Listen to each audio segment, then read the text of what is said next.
So yeah, I don't know what to say. I don't have a script. I'm not ready for this. I'm just worked up because I just watched a video where somebody's talking about recent complaints about the way that YouTube works, or rather that they don't know how YouTube works because no one's talking about it. No one on the inside is bringing information to the outside, or rather the simian side, the creators. So we're not getting information on what's going on when, let's say, a video gets flagged or age restricted. That was the big issue. Or that was a current issue. It's not the big issue. The big issue is just that, and this is the way I see it. Just putting that out there. This is the way I see it. This is me collecting information as a viewer and as a very, very small creator who doesn't have to deal with this stuff, because when something happens, like I put out a video of a cover song and then it gets claimed, and I'm like, yeah, okay, sure. I mean, it's a cover. You shouldn't claim it's not the original, but you know what? If you want to, if this record company wants to, put their thing on it and they make the revenue on it, fine, do it. I'm not making revenue on it. YouTube decided that I'm not popular enough to bring in money.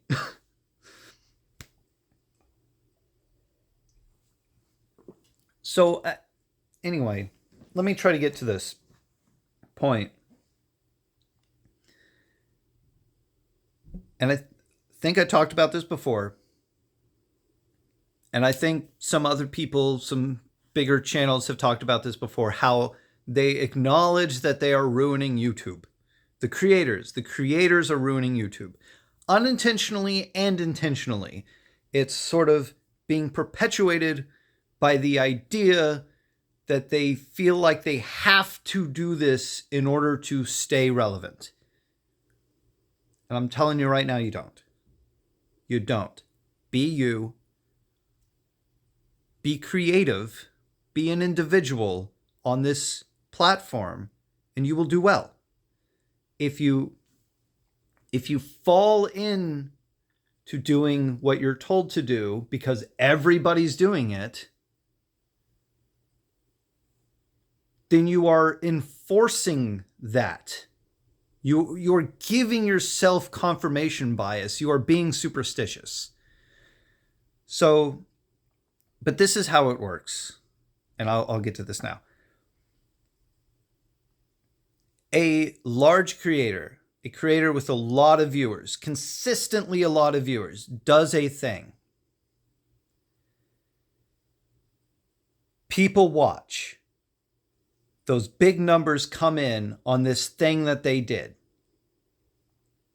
That goes into the system and feeds the idea that what they did caused those views. It's very superficial. Hey, they did this thing, they got these views, connection, that must be the reason. This thing they did is the reason they got these views. And so that information is sent out to other creators. That's this algorithm thing. Hey, if you do this, you get views. So do this thing and your views will come. So what do? They're like, oh, yeah, of course. Yeah, I'll do that. And they do that thing and they're getting views because they're a channel that gets views, or they're on the rise and like, well, how do I get into this? Oh, well, I need to do these things that other people are doing. But they're a new channel. Their views are going to come eventually. But this is another problem, because when you do that thing that YouTube is telling you to do, they promote you. So that's where a lot of your views are coming from too. But that's confirmation bias. That is that enforcement of the superstition. It's being self-enforced to perpetuate this idea. And I'm going to keep using those words. that this thing is the thing. This is the cause. So do it because it's causing it. But if you didn't, and this is another thing, this is how I know. If you did those things and didn't get views, none of that's being calculated in. Because they don't need that. They can throw out those scores. They're not enforcing your idea. They're not supporting it. So just get rid of them. Don't include those. Because there are thousands of people. Thousands. Maybe tens of thousands, but I know thousands. I know there are thousands. Because I went through that I am a creator community, and there are thousands of people that are smaller channels doing everything right and getting nowhere. Doing everything right, in quotes, doing everything that the algorithm tells them to do, doing everything that the big channels are doing and getting nowhere. And it's not working because it doesn't work. Because it's people getting views, already getting views, that are influencing the idea of what you are supposed to do to get views. And I put this idea out there a while ago, that if all the big names, or just a couple of the big names on YouTube, suddenly put on their thumbnail a picture of a toilet with a bowel movement in it, then the algorithm would say, hey, you want to get views? You know what you got to do? You got to have a thumbnail, the toilet with a turd in it. But here's another problem. Maybe those don't get views. Because who wants to click on that? But they will still get some views because the creator, the person posting that content, has people that this is another thing. If you take a break, this messes you up. Not because YouTube decided that your break was unlawful in some way or undeserved, or that, taking a break in your content means that when you come back, we're not going to promote you. That's not what it is. It's because your audience is fickle. They are children. You keep putting out stuff and fine-tuning your content now to say that, hey, this is not for children. But it is.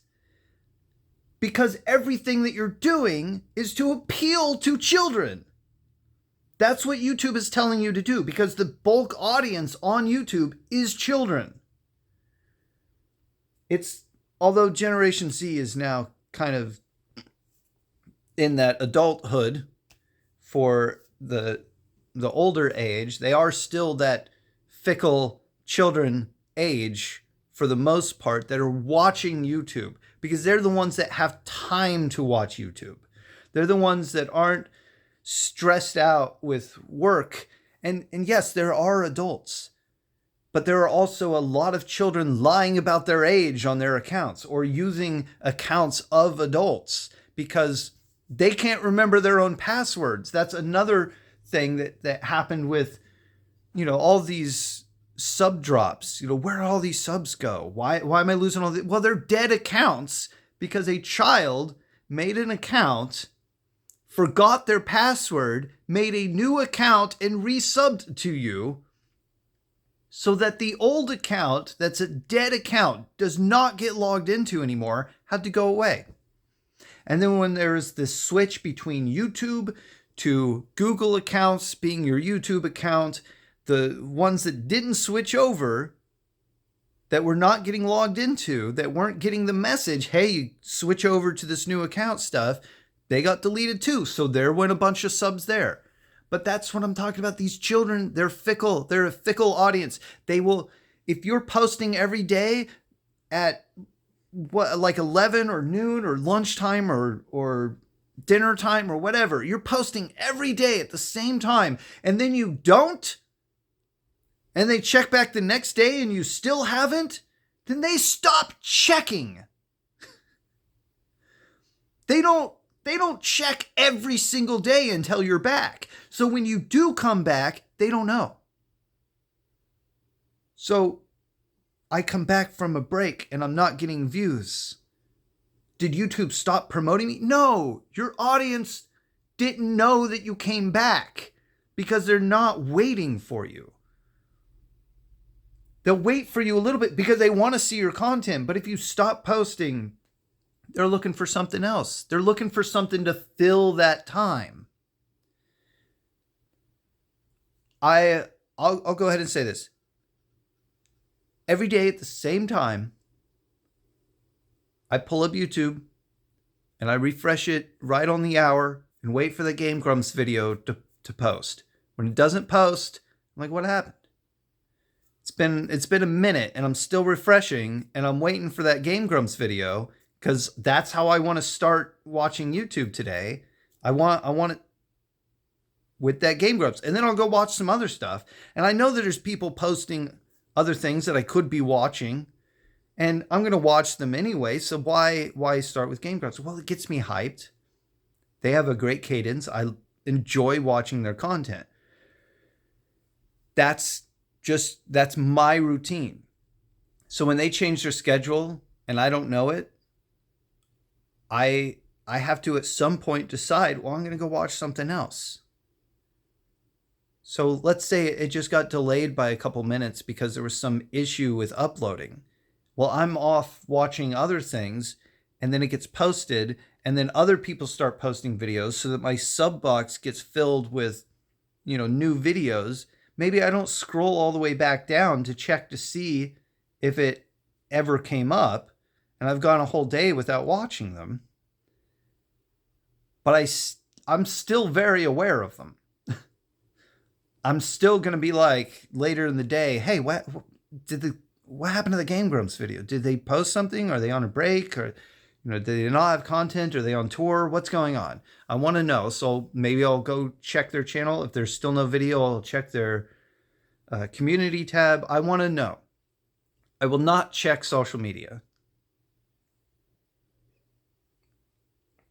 That's a specific case, and that's me, who can sit at home designing card games and working on art and my own channels, because that's where I'm at in my life. I could just sit at home and work on stuff that hopefully will get me somewhere.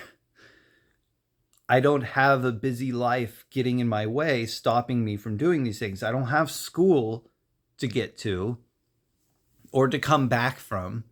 I don't have a bunch of distractions of other people around me.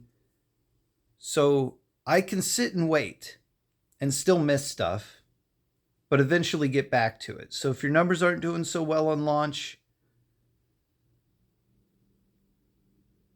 there's going to be a reason that you're not expecting, you're not considering, and that you will not know.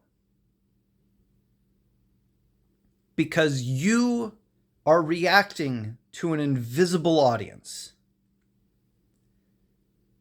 And then you are adapting what you do to an invisible audience. An audience that you cannot see. An audience that you cannot account for.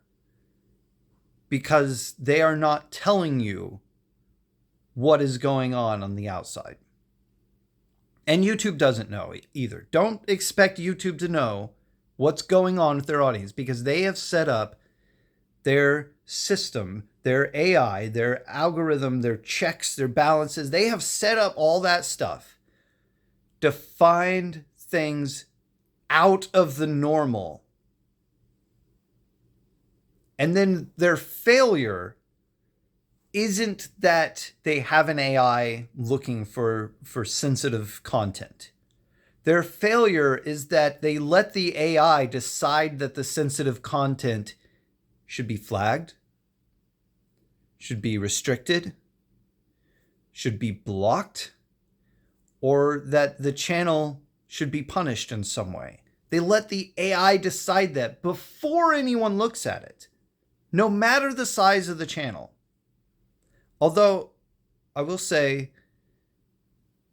that the size of the channel is a very strange thing. It's an anomaly. If you're not getting any views, sometimes it doesn't matter what you post, because the AI is like, well, this isn't going to anybody, so why even check it? Of course, now it runs through a check before it gets published. So to run through that check and then get published and then get flagged is another problem. But before that, I had a video that ran, I think, for 2 months, no problems. Back when I was monetized. And then, for some unexplained reason, it's like violent content. Like this is ineligible for monetization. But why? The video in question is choreography for 3 different fight scenes that I never fully filmed. I never got the actual actors that I was going to do for these fight scenes. We never finished the choreography. I was filming the choreography so that we could study it, improve it, and then continue doing it and, eventually get it to the scene that we would film. And since we never did that, and we all got older and started falling apart, I had this footage and I just put it together in some loose way that I thought looked okay.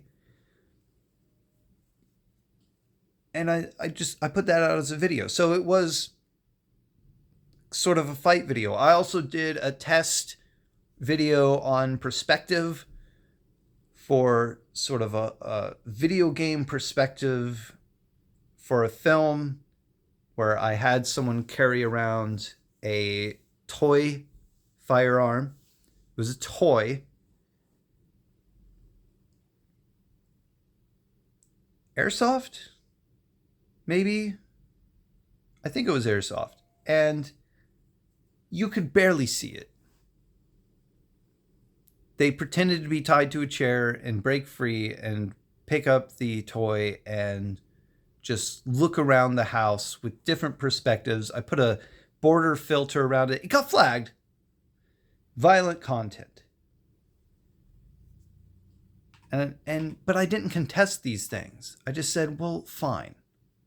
Whatever. It doesn't affect me. It's just a silly little thing that I did.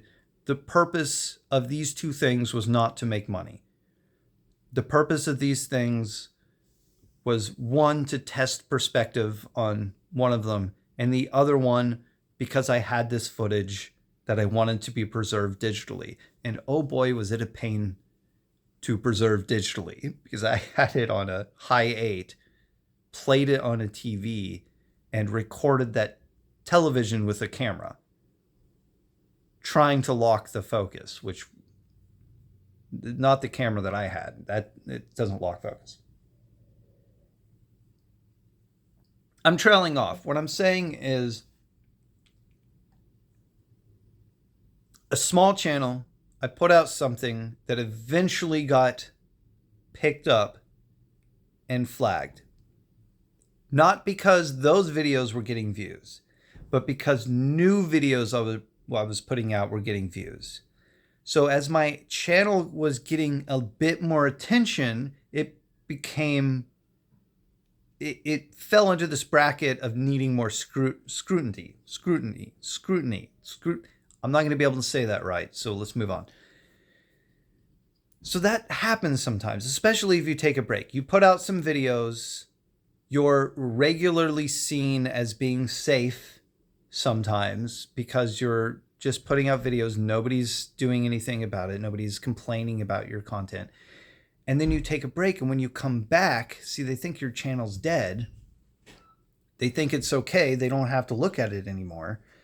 And then you come back with this new content, you're getting new views, you're bringing in possibly new people, and then your channel gets re-reviewed by this algorithm, this AI that doesn't have a person behind it. There's no person at a computer watching, a year's worth of video every day to check to see if there's anything in there that they can flag or anything in there that they can block. Like, I don't like this person, I'm just going to block them. None of that's going on. It's like the phone taps thing, or your phone recording you, or Google spying on you, which I wrote a blog on. Google spying on you, and it's okay. And it's for advertisers, really. But there's no single person looking at this content because there are terabytes of content coming in and no one is looking at that. It's a computer that is categorizing things. It's a program that is meant to find certain things. So it will look in areas that are risk areas. And I'm not talking about risk channels. I'm talking about risk areas. One of the risk areas is when a channel goes from not getting a lot of attention to getting a lot of attention. So if you take a break and you're not getting a lot of attention, and you come back from a break and you're getting a lot of attention, the program picks up on that and then decides to look into your content that it wasn't looking into before. And it may find something that it deems unsafe because you have not consistently shown that you are safe. You have not consistently contested something. You have not grown in a safe way or safe space.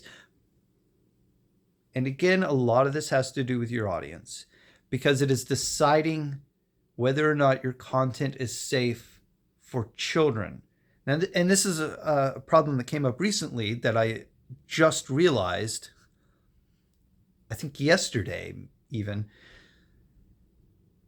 The first 5 minutes not containing cuss words is for children, but not just for children, but for parents who, and this is what's so messed up about it, parents who check content to see if it's safe for their children because they don't want their children exposed to it, because they don't want to hear it coming out of their children's mouths. That's it. It doesn't have any power. And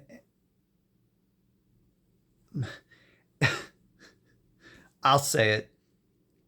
Growing up where I am, I don't know if this is the same everywhere. I really don't, but it seems like it is. I've not seen anything that truly disputes this. But where I come from, at the very least, children cuss, adults don't.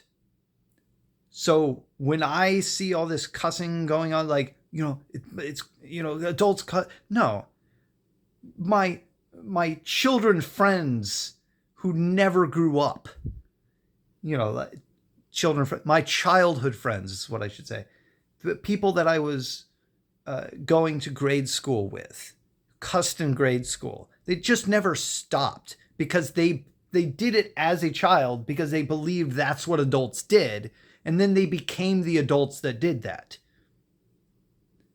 But for the most part, the people that I know that are adults now who were children when I was a child, they don't cuss anymore. Because it's not part of their lives. It gives them nothing unless it's an exclaim so that there is a purpose for it.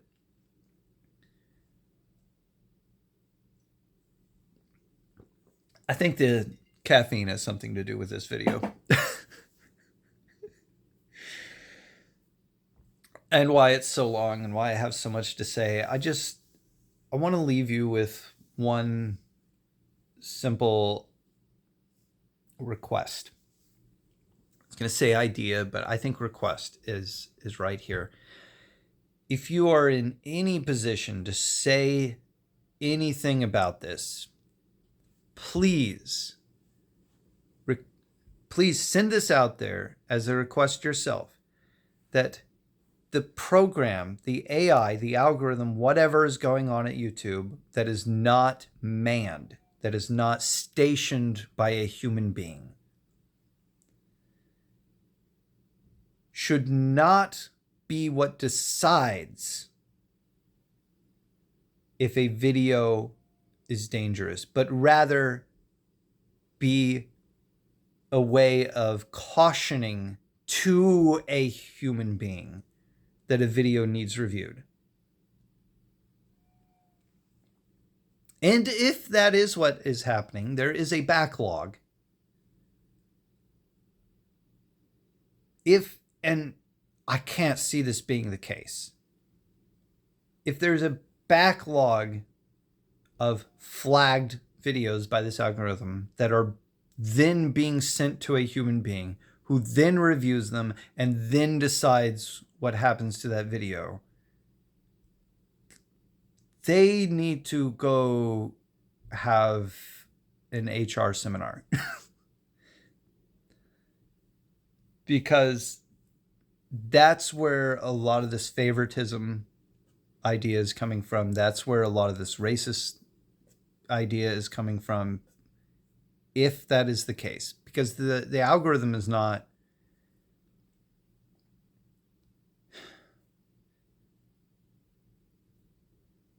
It's not recognizing people and flagging them.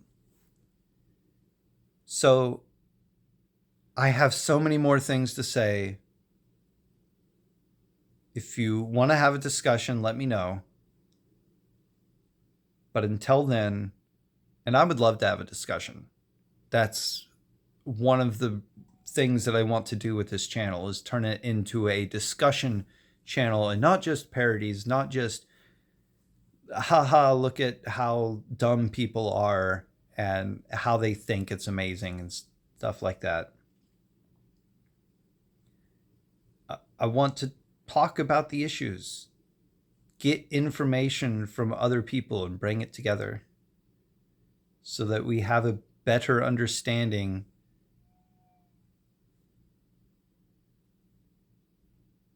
of how to be entertained on a platform that is ever changing, in a world that is ever increasing in negative reactions to everything that they see. Growing more sensitive by the day and demanding that the world bend to accommodate their sensitivities. Which on some level I can agree with. Like, I agree with a scent-free environment, because you never know. I agree with food that is not going to cause an allergic reaction to somebody, but in a public place where anyone can eat it, where it's available to everyone, that's the kind of food that you should serve, not something spiced or specialized. So content should be widely available and not spiced or specialized.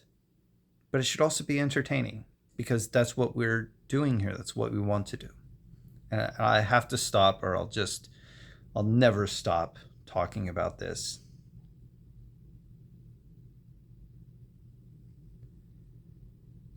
I guess all in all, the algorithm is a lie. Don't believe it. You're feeding it. Don't reinforce your own ideas by following them. Don't give in to your fears of what you think or assume the invisible audience is doing.